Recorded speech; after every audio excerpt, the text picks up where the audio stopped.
Friends, welcome. This is Neetu Kumari. आज का जो हमारा चैप्टर है उसका नाम है हमारे पृथ्वी के अंदर। ये हमारा 7th क्लास का चैप्टर 2 है। हमारा इन्वायरमेंट का जो चैप्टर है वहाँ से लिया गया है। शुरू में थोड़ा सा ब्लर दिख रहा है, लेकिन बाद में सारी PDF बिल्कुल क्लियर है। ये फ़ोटो खींचते वक्त थोड़ा सा कहीं ना कहीं रह गया था। चलिए शुरू करते हैं। और बहुत इंपॉर्टेंट चीज़ें हैं। 6th क्लास की भी मैं काफ़ी एनसीईआरटी के चैप्टर जो है अपलोड कर चुकी हूँ। और कोई और चीज़ समझनी है, कोई और टॉपिक हो जो आप चाहते हो मैं अपलोड करके आपको प्रोवाइड करती हूँ, तो आप मुझे कमेंट करके बता सकते हैं। बाकी मैं ब्लैक बोर्ड पे वाइट बोर्ड पे भी काम करती हूँ, उस पर बहुत सारी वीडियोज़ मेरे चैनल पर आप देख सकते हैं। तो कोई वीडियो ऐसी चाहते हैं कि मैं आपको वहाँ पर समझाऊँ तो मुझे कमेंट करके बता सकते हैं। चलिए फिर सीधा शुरू करते हैं चैप्टर को। ये कॉम्पिटेटिव एग्जाम के लिए बहुत ही फ़ायदेमंद आपके लिए वीडियो हो सकती है, क्योंकि मैंने चैप्टर को एनसीईआरटी से पढ़ा है और वहीं से ही मैंने ये इन नोट्स को निकाला हुआ है, ताकि जो भी जिनके पास एनसीईआरटी की बुक नहीं है वो यहाँ से जो इंपॉर्टेंट चीज़ें हैं उनको डायरेक्टली पढ़ सकते हैं। वरना तो किताब तो आपके पास होएगी या फिर ऑनलाइन भी आप पढ़ सकते हैं। तो चलिए सीधा शुरू करते हैं। अब यहाँ पे हम जानेंगे कि हमारे पृथ्वी के अंदर कौन कौन सी परतें पाई जाती हैं। मतलब हमारी भूमि हमें ऊपर से तो दिखती है, लेकिन उसके अंदर भी काफ़ी सारी परतें देखने को मिलती है और हर एक परत का अपना एक काम होता है।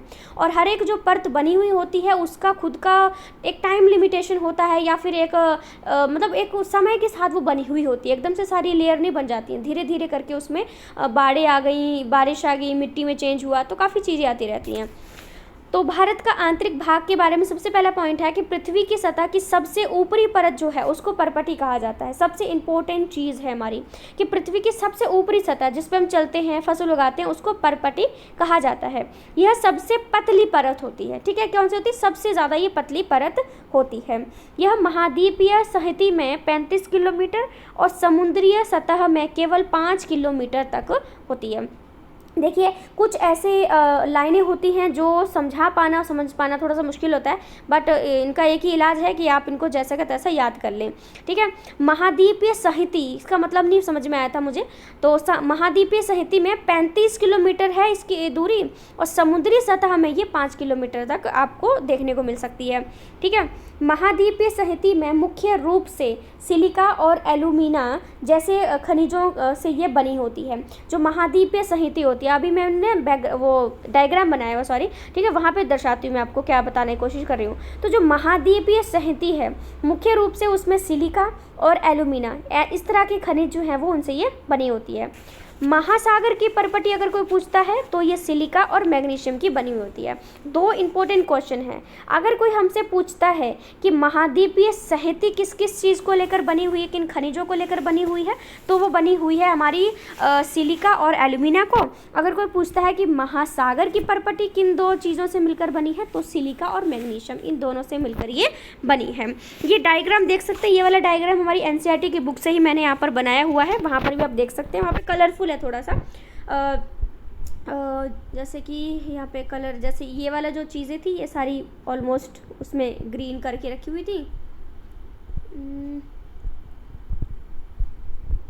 इसमें और कलर का ऑप्शन नहीं आ रहा है, बाकी मैं इसको रेड लगा देती हूँ, क्योंकि यहाँ पे ब्राउन कलर के पहाड़ से बनाए हुए थे और मेरे ख्याल से यहाँ पर येलो कलर था और यहाँ पे और ऑप्शन नहीं मिल रहे हैं मुझे, यहाँ पर संतरी कलर था।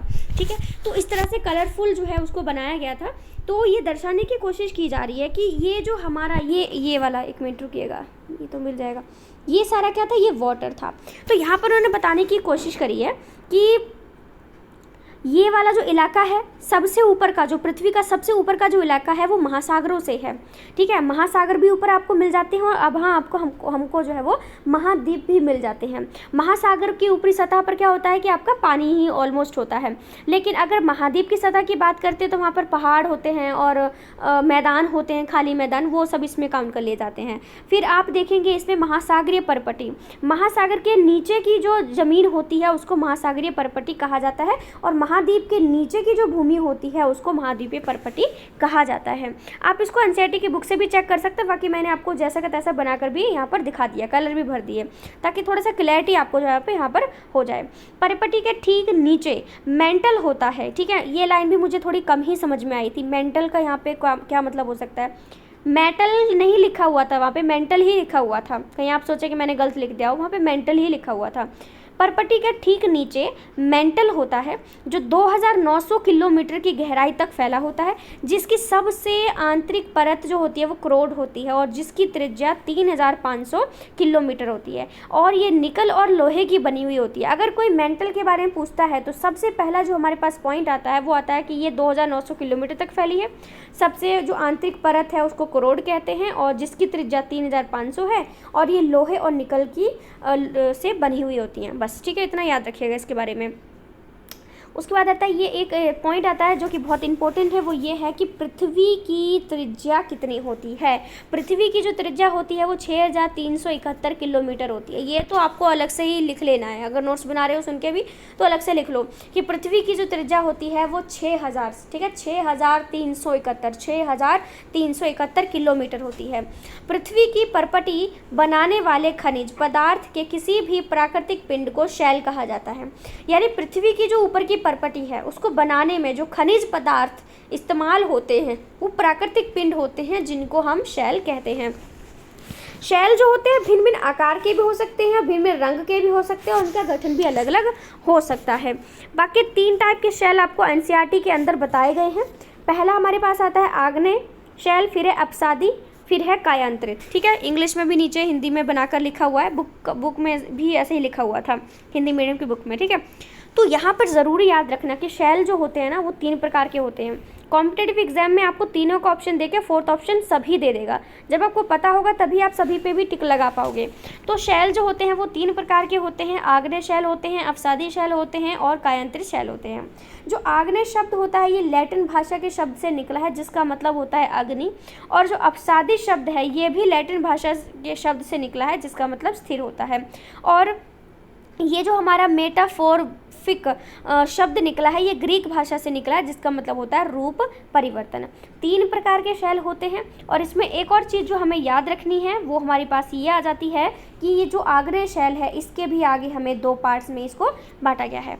एक होता है अंतर्भेदी शैल, एक होता है बहिर्भेदी शैल। अंतर्भेदी शैल क्या होते हैं? ऐसे शैल होते हैं जो ज़मीन के अंदर ही रह जाते हैं, ज़मीन के अंदर ही ठंडा होकर वहीं पर ही ठोस बन के रह जाते हैं। और बहिर्भेदी शैल वे होते हैं जो कि किसी चीज़ से गर्म हो जाते हैं, आगे बताऊंगी इसमें। ठीक है, गर्म भी हो जाते हैं तो पृथ्वी के ऊपर आ जाते हैं वो। ठीक है, मतलब पृथ्वी से नीचे, पृथ्वी की ज़मीन से निकलकर ऊपर आते हैं, उनको बहिर्भिखी यानी कि बहिर्भेदी कहते हैं, जो बाहर आते हैं। और अंतर्भेदी वो भी बोल सकते हैं जो कि ज़मीन के अंदर ही रहते हैं। जैसे मैं अगर बहिर्भेदी का एग्जाम्पल लूँ तो यहाँ पे लावा का एग्जाम्पल लिया हुआ है। लावा सच में बहुत अच्छा एग्जाम्पल है क्योंकि लावा क्या करता है, पृथ्वी के अंदर से निकल के बाहर आता है। ठीक है, और वहीं पे ठंडा होके वो राख जैसा बन जाता है। ठीक है, ठोस भी हो जाता है लेकिन आपको उसको काले रंग का राख जैसा भी उसको देख सकते हैं। ठीक है, तो ये हमारा बहिर्भेदी आ जाता है। अंतर्भेदी की बात करते हैं तो इसमें आप मैग्मा का एग्जाम्पल ले सकते हैं। जो मैग्मा होता है ये कभी कभी भूपर्पटी के अंदर गहराई में ही ठंडा हो जाता है। ठीक है, गहराई में ठंडा हो जाता है और इसको ही हम लोग अंतर्भेदी शैल कह देते हैं। ठीक है, ये याद रखिएगा। आप साइंस पढ़ें, ईवीएस पढ़ें, कुछ ऐसी टर्म्स आ जाती हैं जो हमारी समझ से बहुत ज़्यादा परे निकल जाती हैं। फिर भी मैंने इनको समझाने की कोशिश करी है सिंपल भाषा में, तो आई होप आपको समझ में आ गया होगा कि बहिर्भेदी शैल की बात करते हैं तो लावा का एग्जाम्पल रखना, यानी कि इसमें ऐसे शैल आते हैं जो कि ज़मीन से बाहर निकल जाते हैं। और अंतर्भेदी शैल वे होते हैं जो ज़मीन के अंदर ही रह जाते हैं। बस इतना याद रखना है आपको। अवसाद क्या होता है? अवसाद का मतलब होता है वेस्टेज, एक टाइप से वेस्टेज भी कह सकते हैं। ठीक है, यानी कि ऐसे सेल जो कि लुढ़क कर, चटक कर एक दूसरे के छोटे छोटे टुकड़ों में टूट जाते हैं। ठीक है, एक दूसरे के साथ टकरा कर एक दूसरे ये छोटे छोटे टुकड़ों में टूट जाते हैं तो उसको हम अवसाद बोल देते हैं। इसमें कोई ज़्यादा कुछ याद रखने की ज़रूरत नहीं है। उसके बाद है जीवाश्म। जीवाश्म के बारे में आता है शैलों की परतों में दबे मृत पौधे एवं जंतुओं के अवशेष जो होते हैं उन्हें हम जीवाश्म कहते हैं। ये तो बहुत ही कॉमन टर्म है और बहुत इंपॉर्टेंट भी है। आपसे कोई भी पूछ सकता है जीवाश्म क्या होता है। जीवाश्म ईंधन आपने सुना होगा ना। जीवाश्म ईंधन वो होता है जो कि जीवों के कंकालों से बने हुए होते हैं। ठीक है, इसलिए इसको जीवाश्म ईंधन कहा जाता है। यानी कि जो जीव मर जाते हैं, पेड़ पौधे मर जाते हैं, ठीक है, उनके जो अवशेष हमें मिलते हैं और उनसे मिलजुल कर जो चीज़ हमारे सामने बनकर आती है उसको हम लोग जीवाश्म कहते हैं। ठीक है,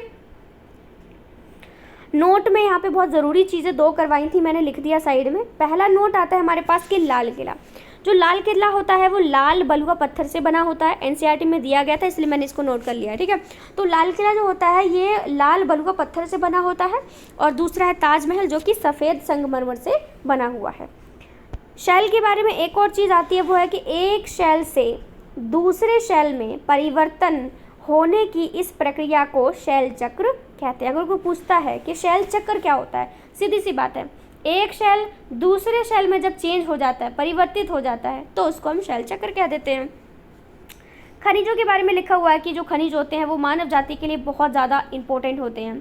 कुछ ऐसे खनिज होते हैं जिनको हम ईंधन के रूप में इस्तेमाल करते हैं, जैसे पेट्रोल है, कोयला है, प्राकृतिक गैस है। ये हमारे कुछ ऐसे आ जाते हैं खनिज जिनको हम एज अ जो है ईंधन के रूप में यूज़ करते हैं।